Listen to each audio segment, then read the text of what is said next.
GP rating full syllabus. We are going to talk about the GP rating full syllabus for the marine engineering knowledge, जिसको हम बोलते हैं MEK. Okay, सो MEK means marine engineering knowledge. marine engineering knowledge means MEK. Okay, ये पूरा syllabus है, इसमें सारे chapters बताए गए हैं, कौन से चैप्टर्स हैं जो आपको GP रेटिंग में स्टडी करने हैं. दो सब्जेक्ट होते हैं, एक सीमेनशिप होता है, एक मरीन इंजीनियरिंग नॉलेज होता है. तो MEK एंड GS के उसको हम बोलते हैं. तो यहाँ पे MEK के सिलेबस के बारे में मैं बात करता हूँ, कितने चैप्टर्स हैं इसमें और आपको इसमें क्या क्या स्टडीज़ करना है और कैसे ये कंप्लीट होगा. इसके ऊपर मैं आगे वीडियो बनाऊँगा, इसको एक चैप्टर को मैं आपको एक्सप्लेन करूँगा. तो यहाँ पर हम बात करते हैं चैप्टर्स की. टोटल चैप्टर इसमें कितने हैं वो अभी देखने को मिल जाएंगे आपको यहाँ पे. पहला जो चैप्टर है आपका वो है familiarization with duties and engine room environment means shipping. जब आप ज्वाइन करते हैं शिप को तो as a engine room rating आपकी क्या ड्यूटीज़ होती हैं और वहाँ का एनवायरनमेंट कैसा होता है, क्या रूल्स एंड रेगुलेशंस फॉलो करने पड़ते हैं. ये चैप्टर नंबर 1 में स्टडी करेंगे हम. उसके बाद में होता है basic turning and fittings means workshop में आप कैसे काम करते हैं, वर्कशॉप में कौन से टूल्स यूज किए जाते हैं, वो सारी बातें आपको चैप्टर नंबर 2 में देखने को मिलेंगी. चैप्टर नंबर 3 आपका safe working procedure, tools and instruments. जो इंस्ट्रूमेंट्स एंड टूल्स आप वर्कशॉप में यूज़ करने वाले हो उनको हम कैसे ऑपरेट करते हैं, उनके लिए क्या क्या सेफ्टी प्रिकॉशंस फॉलो करने होते हैं. तो चैप्टर नंबर 3 है आपका. चैप्टर नंबर 4 है आपका instruments in the engine room.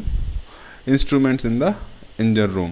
Okay, तो ये 4 चैप्टर हो गए. उसके बाद में है आपका instruments in the engine room. Engine room में कौन से इंस्ट्रूमेंट्स होते हैं वो आपको देखने को मिलेंगे वहाँ पर. उसके बाद में चैप्टर नंबर 5 सबसे इंपॉर्टेंट चैप्टर है ये आपके सिलेबस में, जिसको बोलते हैं auxiliary equipments and maintenance work. जो भी ऑक्सिलरी इक्विपमेंट्स हैं उनका यूज क्या होता है और कितने इक्विपमेंट्स होते हैं शिप में on board in the engine room और हाउ टू मेंटेन देम, उनको कैसे मेंटेन करते हैं, ये सब चीज़ें हम चैप्टर नंबर 5 में पढ़ेंगे. ये चैप्टर बहुत ही इंपॉर्टेंट है आपके सिलेबस के हिसाब से. ये चैप्टर अगर आपने अच्छे से पढ़ लिया है तो आपको GP रेटिंग पास करने में बहुत ही आसानी होगी. ओके, उसके बाद में चैप्टर नंबर 6 है जो वो चैप्टर नंबर 6 सरफेस प्रिपरेशन है, पेंटिंग है, शिप मेंटेनेंस, वर्कशॉप प्रैक्टिसेस है. ये अक्सर ये चैप्टर GSK में पढ़ाया जाता है. सरफेस प्रिपरेशन, पेंटिंग वगैरह जो होती है वो सीमेनशिप में बताई जाती है, बट यहाँ पे इंजीनियरिंग में है तो यहाँ पे आपको ये पढ़ाया जाएगा. ओके, उसके बाद में मेंटेनेंस क्या होता है शिप में, कैसे मेंटेनेंस करते हैं मशीनों का, वर्कशॉप में क्या क्या काम किया जाता है, वो सब चीज़ इस चैप्टर में हम डिस्कस करेंगे. उसके बाद में जो एक और इम्पोर्टेंट चैप्टर है जिसको हम बोलते हैं डीजल इंजन. ओके, ये डीजल इंजन जो है वो है आपका बहुत इंपॉर्टेंट चैप्टर है. मीन्स आप ऐसे समझ लीजिए जैसे कि पूरे जो MEK के जो सबसे इम्पोर्टेंट जो पॉइंट होता है वो है डीजल इंजन, क्योंकि इंजन के बिना तो शिप चल ही नहीं सकता. तो इस चैप्टर में हम डीजल इंजन के बारे में डिस्कस करेंगे. शिप में जो मेन इंजन होता है जो शिप का वो कैसे काम करता है, उसके फंक्शंस क्या हैं, वो उसके पार्ट्स क्या हैं उसके. ओके, कैसे क्या क्या मेंटेनेंस होता है उसमें, हर एक चीज़ के बारे में डिटेल में हम इसमें जाके डिस्कस करेंगे. चैप्टर नंबर 7 है जो आपका. उसके बाद में अगर हम जाते हैं चैप्टर नंबर 8 में तो वो है air compressor and compressed air system. ये आपका ऑक्सिलरी इक्विपमेंट्स में भी आता है और यहाँ पे एक अलग से चैप्टर भी दिया जाता है. तो आपको समझ में आ रहा होगा कि इसका इंपॉर्टेंस कितना है, क्योंकि ये चैप्टर नंबर 5 में भी आपको पढ़ाया जाएगा और चैप्टर नंबर 8 इसके लिए अलग से चैप्टर भी है. तो आप सोच सकते हैं कि इम्पोर्टेंट चैप्टर में आता है. नेक्स्ट आपका chapter number 9 working with machines, grinder, drilling and lathe. ये जो है ये वर्कशॉप प्रैक्टिस में आता है. इसमें डिफरेंट मशीन्स होती हैं जो वर्कशॉप में, जैसे ग्राइंडिंग मशीन है आपकी, ड्रिलिंग मशीन है आपकी, लेथ मशीन है. इनका ऑपरेशन क्या होता है, how to operate these machines, इनको कैसे ऑपरेट करते हैं और इनमें हम क्या क्या सेफ्टी प्रिकॉशंस फॉलो करते हैं जब इन मशीन को हम ऑपरेट कर रहे हैं. तो ये सब चीज़ें हम चैप्टर नंबर 9 में डिस्कस करते हैं. उसके बाद में चैप्टर नंबर 10 है आपका regarding to the welding, basic welding and cuttings. Arc welding क्या होती है, गैस वेल्डिंग क्या होती है और टास्क क्या होते हैं, आपको परफॉर्मेंस क्या देनी है, वेल्डिंग कैसे की जाती है, टाइप्स ऑफ द वेल्डिंग क्या होती है. ओके, ये सब चीज़ें हम चैप्टर नंबर 10 में डिस्कस करेंगे जब वहाँ पर वेल्डिंग के बारे में पढ़ेंगे. ओके, चैप्टर नंबर 11 है आपका lubrication, lubricants and lubrication.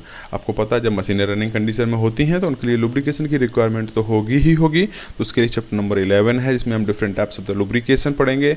Lubricating oil क्या क्या होते हैं, कैसे इनको लुब्रिकेशन किया जाता है मशीनों को, तो वो चैप्टर नंबर 11 में देखने को मिल जाएगा. चैप्टर नंबर 12 जो है आपका वो है लेवल मेजरिंग डिवाइसेस. इक्विपमेंट्स क्या क्या यूज़ करते हैं आप, क्या क्या इंस्ट्रूमेंट यूज़ करते हैं आपको लेवल मेजरिंग के लिए, टैंक में कितना लेवल है लिक्विड का उसको कैसे मेजर करेंगे, मशीन का जो ऑयल लेवल होता है उसको कैसे मेजर करेंगे, उसमें कौन सा इंस्ट्रूमेंट यूज़ करने वाले हैं हम। ओके, ये सब चीज़ें हम चैप्टर नंबर 12 में डिस्कस करेंगे। उसके बाद में आता है chapter number 13 lagging and insulation. Okay, lagging and insulation. Lagging and insulation क्या होता है बेटा? लैगिंग एंड इंसुलेशन, ये जो पाइपलाइंस के ऊपर में मटेरियल लगा हुआ होता है वो इंसुलेशन क्या होता है। ये इलेक्ट्रिकल इंसुलेशन की बात यहाँ पर नहीं कर रहे हैं हम, ये जो इंसुलेशन जो यहाँ पर लिखा हुआ है ये इलेक्ट्रिकल इंसुलेशन की बात नहीं कर रहे हैं हम। ये इंसुलेशन होता है हीट को प्रिवेंट करने के लिए। ओके, तो ये इंसुलेशन मटेरियल्स क्या क्या यूज़ करते हैं हम शिप में, क्योंकि पाइपलाइन जो होती हैं वो हॉट होती हैं, उनको हम ठंडा रखने के लिए या फिर उनके सरफेस को ठंडा रखने के लिए हम लैगिंग और इंसुलेशन का यूज़ करते हैं। वो चैप्टर नंबर 13 में आपको देखने को मिल जाएगा। चैप्टर नंबर 14 जो है वो है आपका chemicals on board. Different types के केमिकल हम शिप में यूज़ करते हैं, तो वो कौन से केमिकल्स होते हैं, उनका क्या यूजेस होता है, वो चैप्टर नंबर 14 में हम पढ़ेंगे। ओके, उसके बाद में आता है आपका चैप्टर नंबर 15 स्टीयरिंग गियर।